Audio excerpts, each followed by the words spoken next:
Hello friends, today we are going to study future perfect tense. So future perfect, देखिए future perfect में होता क्या है? Future perfect tense, इसमें आप करते क्या हैं? फ्यूचर आएगा, इसका मतलब सेंटेंस के लास्ट में गा गी गे तो आना है, ठीक। और ये परफेक्ट आया है, मैंने आपको बताया था परफेक्ट होगा तो चुका चुकी चुके भी आता है। तो यानी टोटल क्या हो गया, कुल मिला के क्या आएगा, चुका होगा, चुकी होगी, चुके होंगे, और आता है आ होगा, ई होगी, ए होंगे। तो आप लिखेंगे इसकी प्लस चुका होगा, चुकी होगी, चुके होंगे, आ होगा, ई होगी और ए होंगे। तो इसका एग्जाम्पल क्या होगा, जैसे ऐसे आएगा, बोल चुका होगा, वह अंग्रेजी बोल चुका होगा। या ऐसे आ सकता है, बोला होगा। देखिए आ का मात्रा आ गया, फिर होगा आ गया, यानी ये क्या, फ्यूचर परफेक्ट टेंस। तो फ्यूचर परफेक्ट टेंस में क्या होता है, चुका होगा, चुकी होगी, चुके होंगे, आ होगा, ई होगी, ए होंगे। देखिए इसका फॉर्मूला क्या है। सबसे पहले आप पॉजिटिव में फार्मूला होता है subject plus will have plus third form plus object. और दोस्तों मैंने आपको बताया था मॉडर्न इंग्लिश में हम लोग सेल का यूज़ नहीं कर रहे हैं, तो I am not going to tell you sell. आप याद रखिए, सबके साथ आप विल हैव लगाइए, ठीक। तो आप लिखेंगे विल हैव, याद रखिएगा विल के साथ हमेशा आप हैव लगाएंगे, ठीक है। कभी भी आपको हैज़ नहीं लगाना है, ये हमेशा लगाएंगे, लेकिन कभी आप विल के साथ हैज़ नहीं लगाएंगे ना दोस्तों। आप यहाँ पे कि विल के साथ अगर आपसे कोई पूछे विल के साथ क्या लगेगा, हैज़, हैव और हैड में, तो आप बोलेंगे विल के साथ केवल हैव लगता है।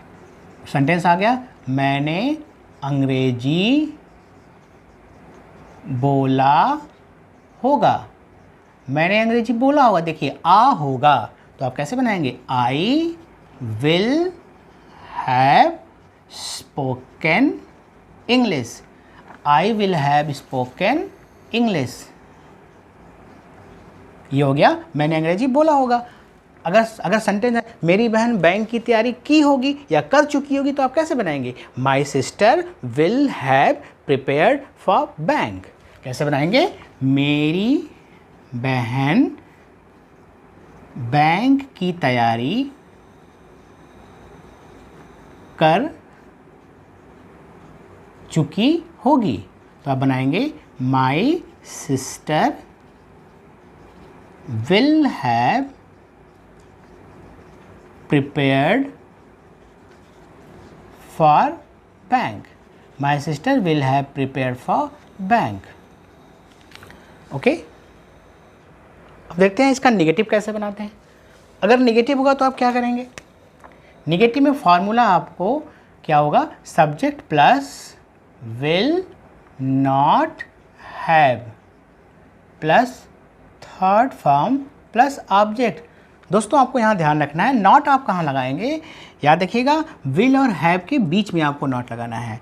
और मोस्ट इंपॉर्टेंट थिंग, हैव हमेशा थर्ड फॉर्म के पहले होना चाहिए। आप इसके बीच में कुछ भी लगा नहीं सकते, आप नॉट इसके बीच में लगा भी नहीं सकते, हमेशा हैव और थर्ड फॉर्म हमेशा साथ में रहेगा।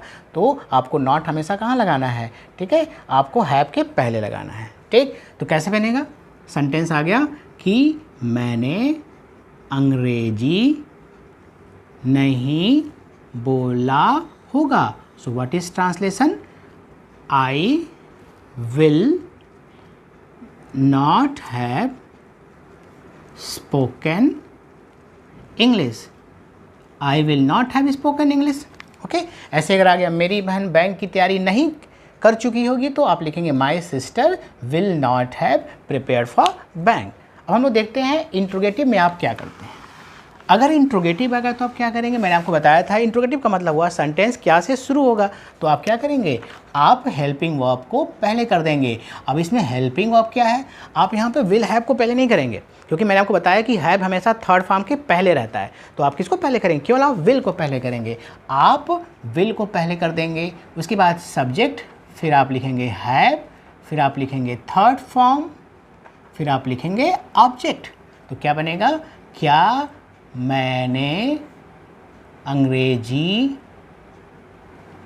बोला होगा, क्या मैंने अंग्रेजी बोला होगा। व्हाट इज ट्रांसलेशन, आप लिखेंगे will I have spoken English, will I have spoken English.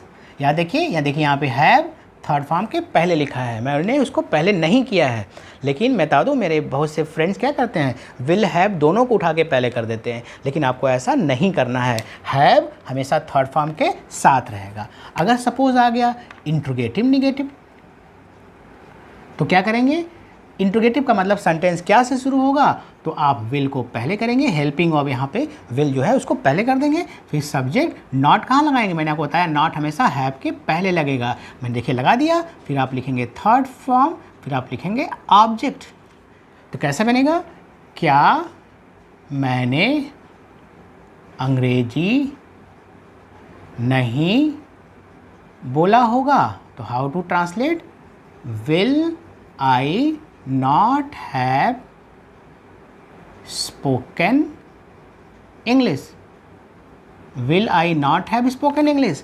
इसके बाद अगर आपको आ गया मान लीजिए क्या मेरी बहन बैंक की तैयारी नहीं की होगी, तो आप कैसे बनाएंगे, will my sister not have prepared for bank। हम लोग देखते हैं उसके बाद स्टार सेंटेंस। स्टार में सेंटेंस में क्या करेंगे आप, स्टार में क्या होगा, आप सबसे पहले क्वेश्चन वर्ड लिखेंगे, उसके बाद आप लिखेंगे विल, फिर आप लिखेंगे सब्जेक्ट, फिर आप लिखेंगे हैव, फिर आप लिखेंगे थर्ड फॉर्म, फिर आप लिखेंगे ऑब्जेक्ट। ठीक, तो कैसे बनेगा, मैंने अंग्रेजी कहाँ बोला, मैंने अंग्रेजी कहाँ बोला होगा।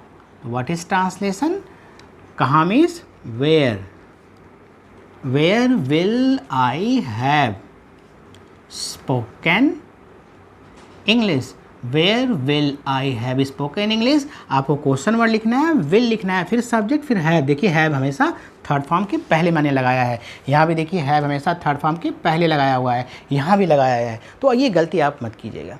तो अगर आ गया सपोज सेंटेंस आ गया, मेरी बहन बैंक की तैयारी कहाँ की होगी, तो आप कैसे बनाएंगे, where will my sister have prepared for bank. I hope you understood. So दोस्तों, अगर आपको मेरा वीडियो अच्छा लगा प्लीज़ इसे लाइक कीजिए, शेयर कीजिए। Thank you so much.